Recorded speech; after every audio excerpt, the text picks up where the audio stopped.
Welcome in, and you are sitting courtside with Karli Bell. It's just me this week. I hope you guys have enjoyed the guests that I had for a majority of June. We had some phenomenal people. We had Cassie Chantel, we had Kareem Copeland, we had Shimmy Miller, we had Jason Ross, just some really amazing people within the WNBA space that also have their hands in a lot of other spaces too, not just reporters. There's people that are commentators, social media, online personalities. So I hope you guys are just really happy with the guests that I've been able to get. I'm going to try and get some more here.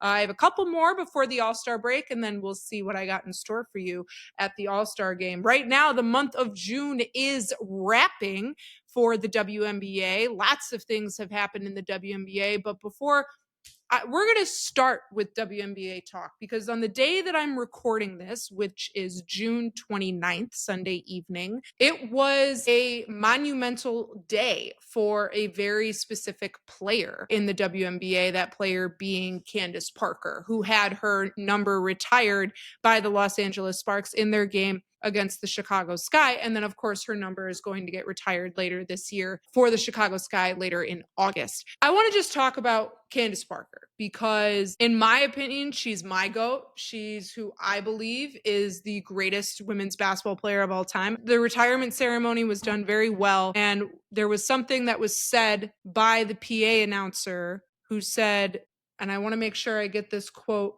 correct. Here's what the PA announcer said before they unveiled Candace's number 3 jersey being unveiled in the crypto.com arena, which was, she didn't just play the game, she set the standard for it. And I don't think there's anybody else that would apply to more than Candace Parker. If you guys didn't read my article that I posted on Courtside with CarliBell.com, please go ahead and read it. But I'm going to share a little bit of it here because I'm from Chicago, grew up here in the city, played ball, up until I was about 16, 17 years old, before I had injuries and some things for me. And I'll never forget being able to watch Candace Parker play in high school at her while she was in high school. I was like 8. I was either like 8 or 9 years old. And I had a travel tournament down in Naperville. This specific travel tournament we had at Neuqua Valley. And then later that day was a high school game. It was like a weird day tournament. That's all I remember. And the tournament was, and if anyone knows Neuqua Valley, that is basically a college campus on a high school for a high school. It's insane. There's like 8 gyms, like it's massive. And it was a day tournament there. And we wrapped, I want to say around 3 o'clock, like 3, 4 o'clock. And all of a sudden I see Candace walk into the gym, and I knew who she was because I read about her in the Chicago Tribune. Like, I knew who Candace was at a very early age because I just thought it was super cool that there was a girl in the sports section. And I begged my mom to stay at Neuqua Valley to watch a game. I grew up all the way on the northwest side of the city, so it's like a solid, hour to an hour and a half drive back up to my house, depending on traffic.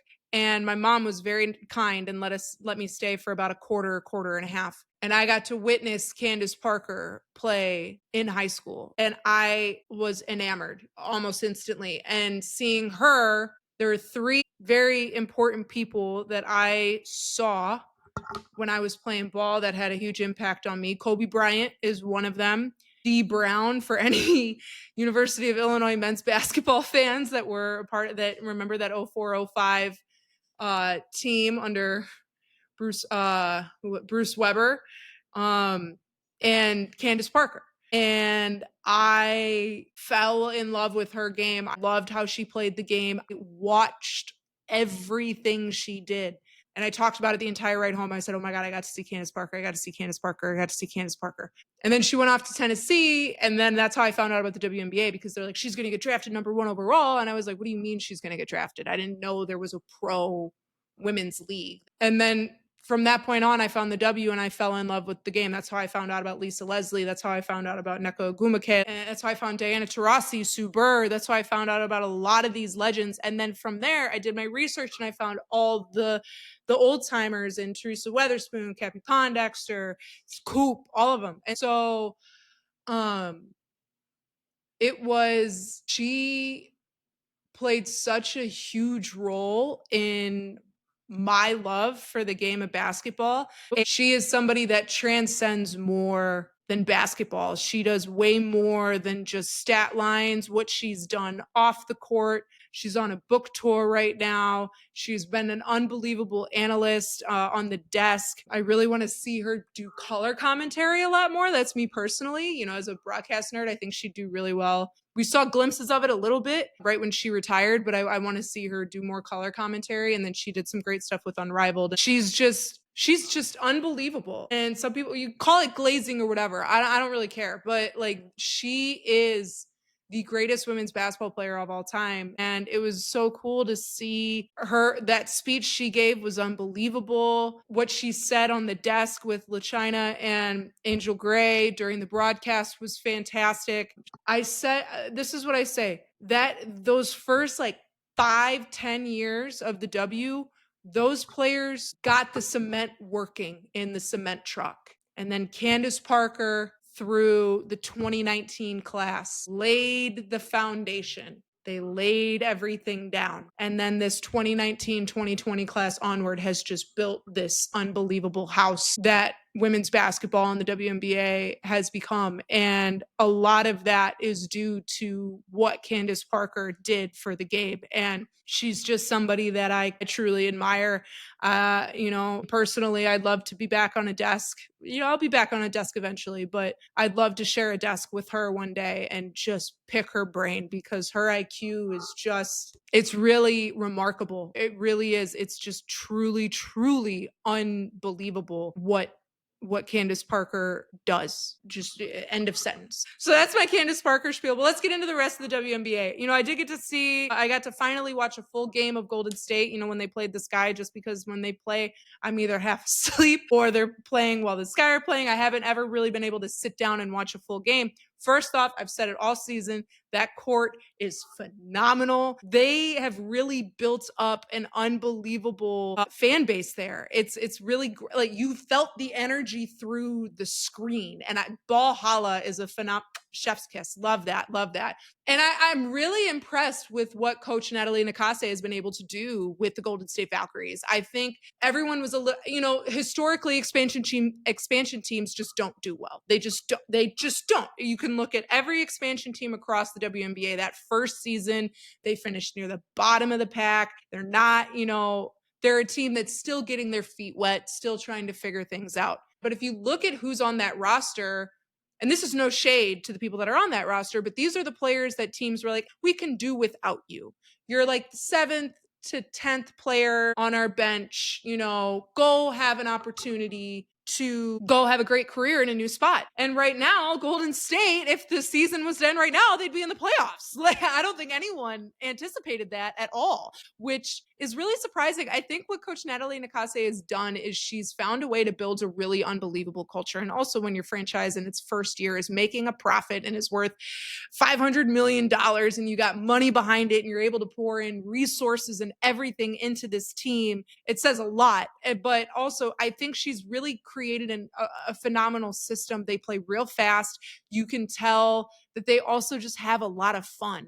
You can tell this is a team that enjoys being around each other. They enjoy playing. They're a team that, and I'm going to say this and I'm going to get into it in a second, they're still figuring each other out. And I feel like that's kind of the case with a majority of the teams in the WNBA, just because there was so much movement in the offseason with new players and different teams that we didn't expect or didn't see. You know, they've been in one spot for X amount of years and then they up and change, you know, in the 2025 season. It's really interesting to see Golden State have a really great inaugural year. And I've enjoyed it from afar. Honestly, like I haven't been able to go out to the Bay Area and see, you know, what that experience is like, see what the game day experience is like. But I'm really impressed, especially with what Kayla Thornton has been able to do, and Veronica Burton as well. But Kayla Thornton, man, she's just on a tear right now. She was on a tear against the Chicago Sky, but she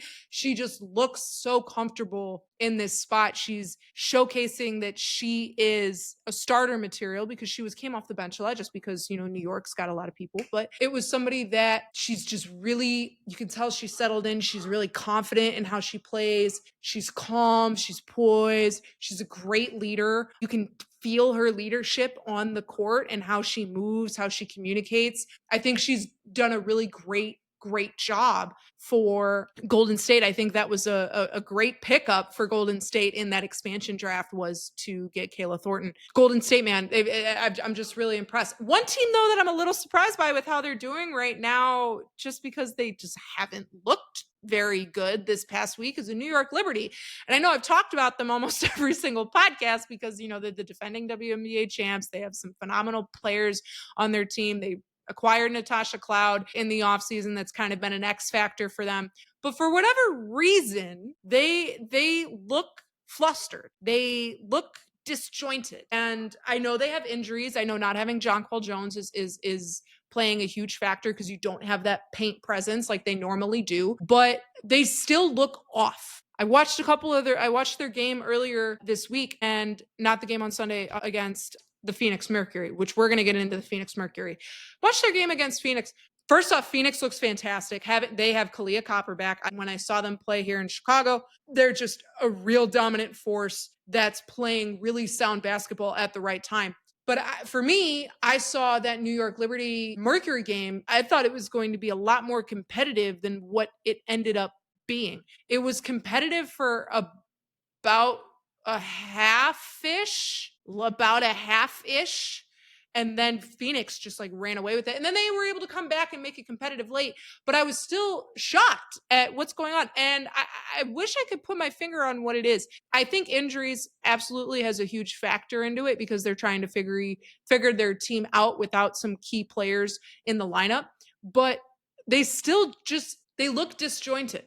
And that's kind of the only thing I can say. I'm not at all doubting what they're able to do on the court because, hello, they won the ship last year. But I'm really surprised by how they've looked here at the end of June. And I think it also says credit to Phoenix because Phoenix just is on a tear right now. They look great. I know they just lost to the Las Vegas Aces on Sunday in a final second, last, minute. And then Asia Wilson just is Asia Wilson and lays it in. And then, that's ball game. But Phoenix played really competitive and they've been really competitive, sitting at 12-5 right now, number 2 in the standings. They look really sound. And I don't ever like saying a team is peaking.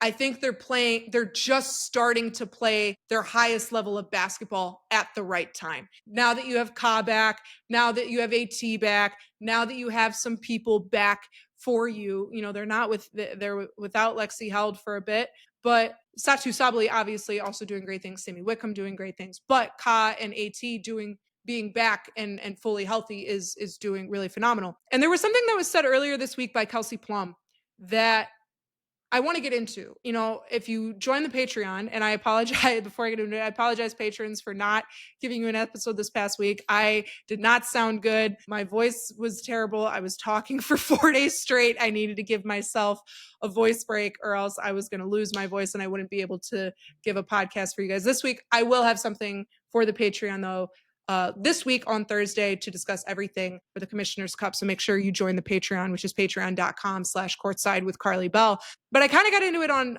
the last Patreon episode, which is it was a lot more about the CBA. But the W is playing its longest season, 44 games in the exact same amount of time. You didn't add any extra days. You didn't add an extra week. And then on top of that, you now have the finals as a best of 7. And we've seen injuries be an issue in the past just because these players are playing year round. It's not like the NBA or the men's game where they can have 3 to 5 months off, especially some of these rookies. You're ending your your collegiate season, you got 3 weeks and then you're in the pros. Like there's not a lot of rest time for these W players. And if they do rest, it's maybe for a couple weeks at the end of their WNBA season before they then either go play overseas.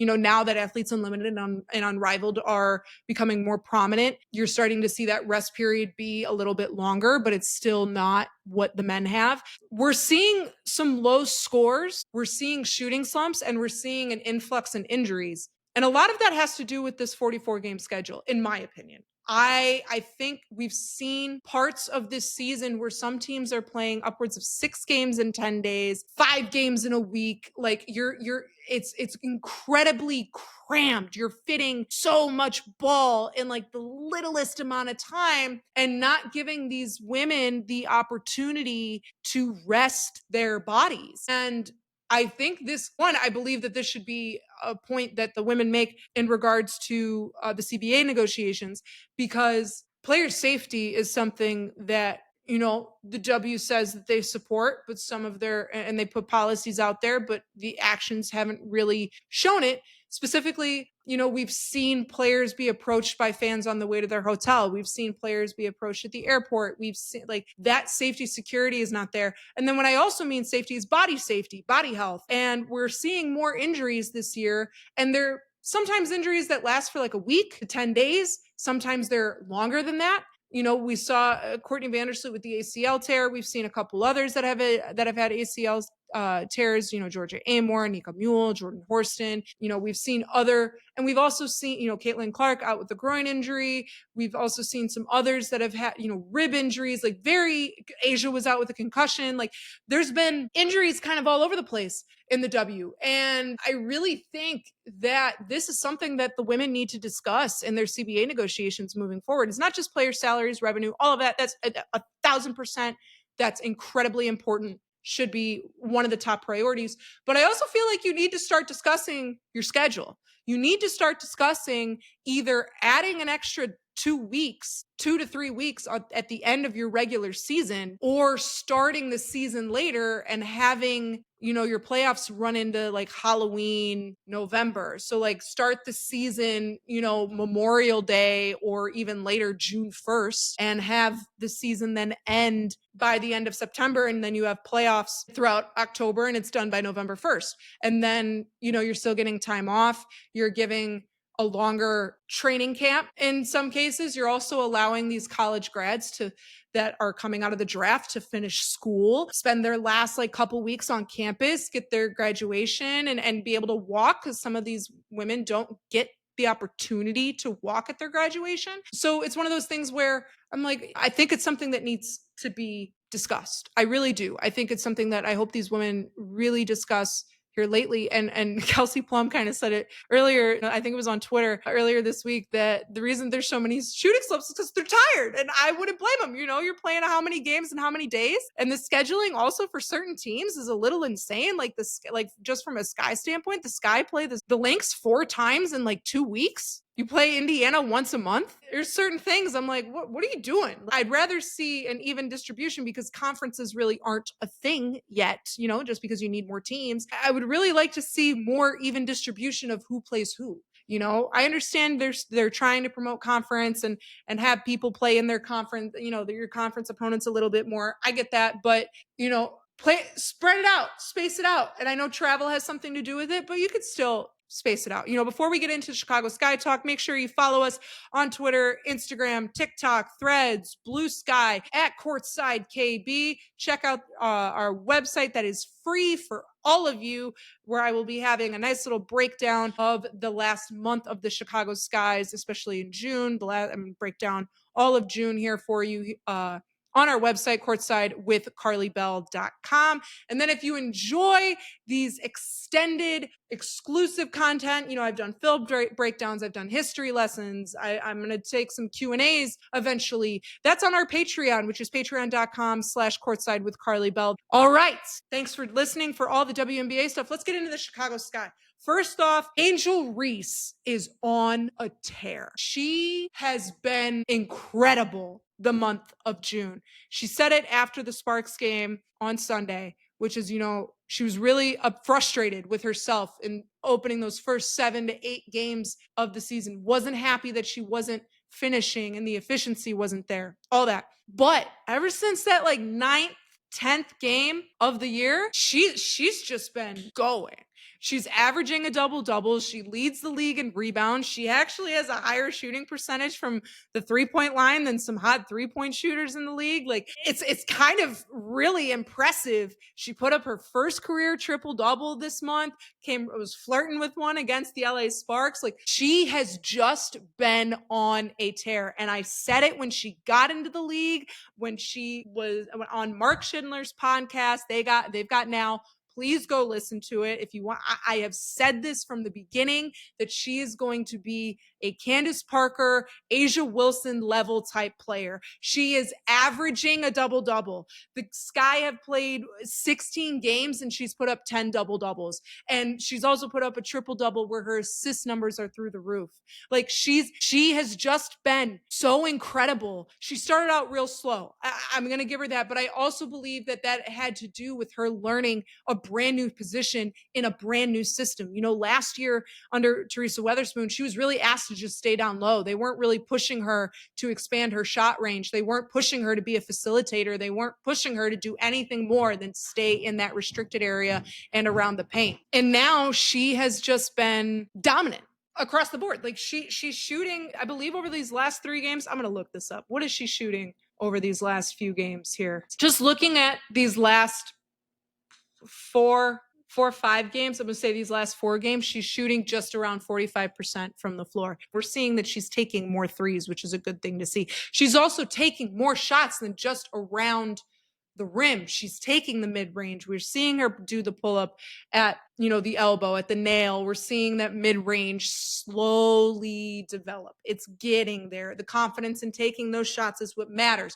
Are they going to hit right away? No, but she needs to feel confident in taking those shots. And then, of course, her rebounding ability. Everyone, I don't understand. I really don't understand the hate around her. One, I think she's just a really great individual.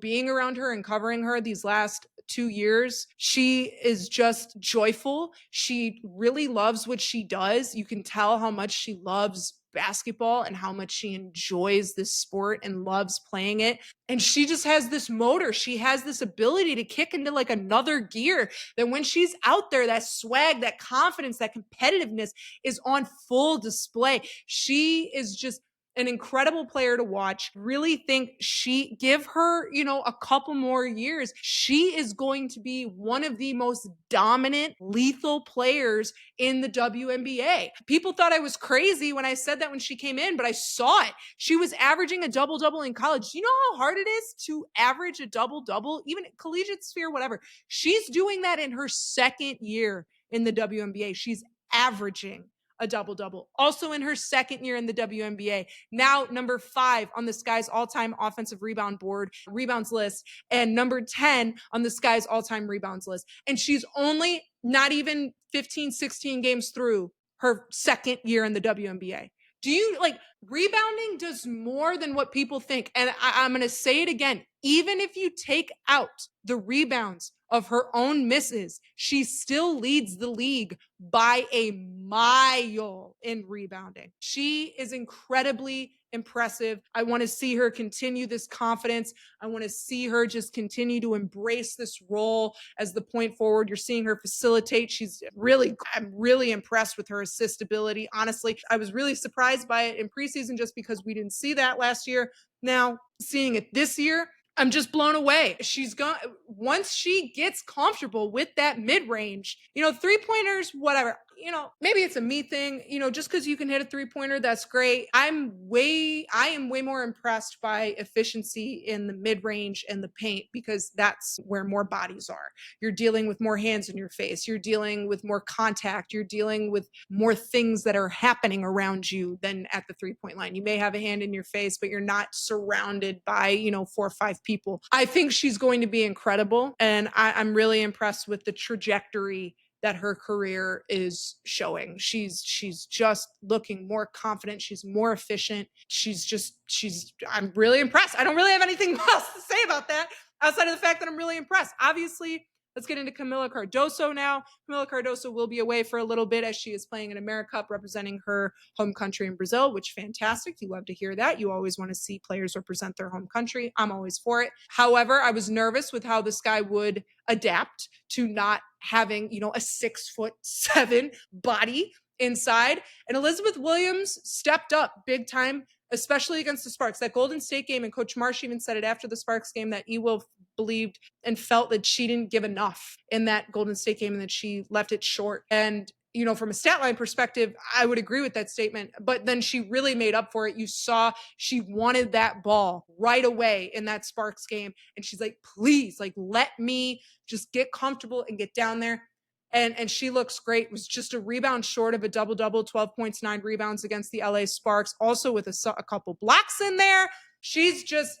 I'm really happy to see her back fully healthy because she was on a great trajectory last season before that knee injury cut her short, just 9 games into the season. And now we've really seen, get to see, some growth out of Elizabeth Williams. I want to talk about one specific player on the Chicago Sky, though, that I believe is a quiet hero right now. And that's Rachel Banham. Rachel Banham when you look at just what she does, she's mostly a 3-point shooter. It's off ball, catch and shoot, let her knock it down from the wing or the corner. That's her. That's what she likes to do.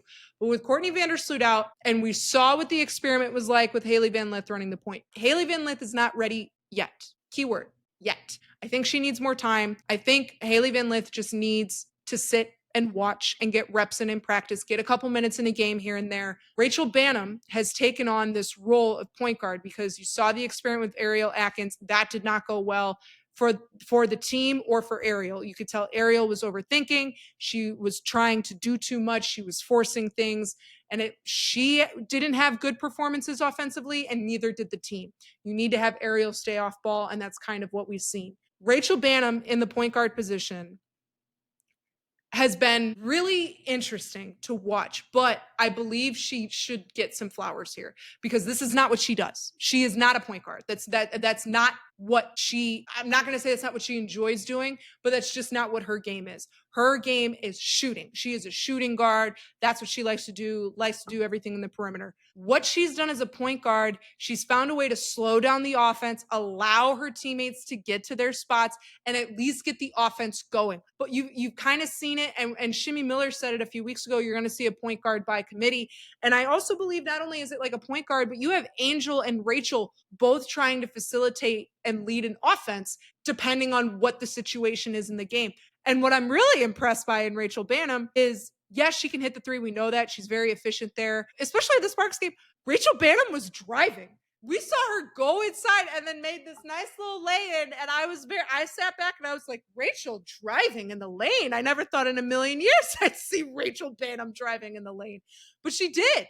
And she was not afraid of the contact. And we're seeing her get to the free throw line. When do you see, she's really embracing and taking on this role being a point guard. You can tell she's really gotten comfortable in this role. I would say since that first Sparks game earlier this last week on Tuesday, and then against Golden State, and then also against, the Sparks again on Sunday, she's really settled into it. And I'm enjoying her, honestly, as the point guard.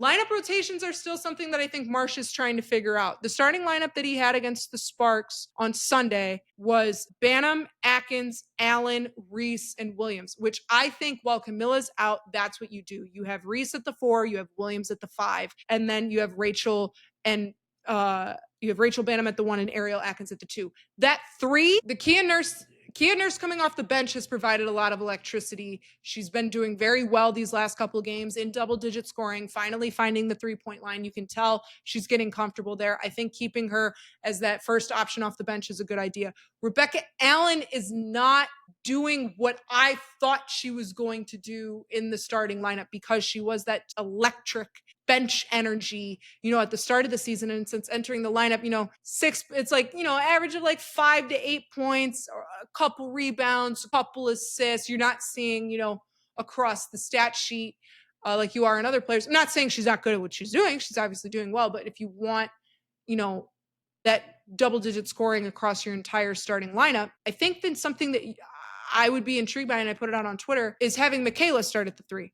I think that would be an interesting matchup. Again, I also think it's matchup based, because if you're playing certain teams, like I would say Connecticut, you could get away with that. LA, I think you could get away with that too. I think against New York, maybe. I don't think against Washington. I think having Rebecca against Washington would make the most sense. But I think against Atlanta and maybe even Minnesota, I could see Michaela sitting really well at the wing.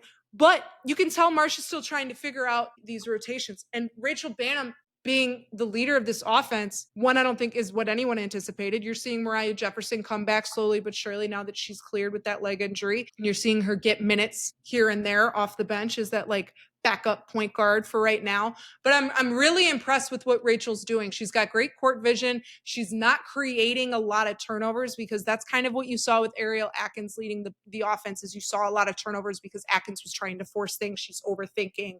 When you're thinking on the court, mistakes happen. You should just want it to flow through you. What Banham is doing is not getting panicked. If there's a turnover, it's a turnover that you can live with. It's not a turnover that you're like, oh gosh. It's one that you can accept. It's one that you can live with. So I'm really impressed with what she's done here at the point guard position. Now, I'm going to answer a couple things here, because I've had several people on Twitter ask me about officiating around Angel Reese. Angel is not getting the calls that you're seeing Alyssa Thomas, Asia Wilson, Brianna Stewart, Jonquel Jones. They're not getting those calls because they're new in the league. There is such a thing as a superstar call. When you've been in the league long enough and you've proven yourself, refs are going to start to call things your way.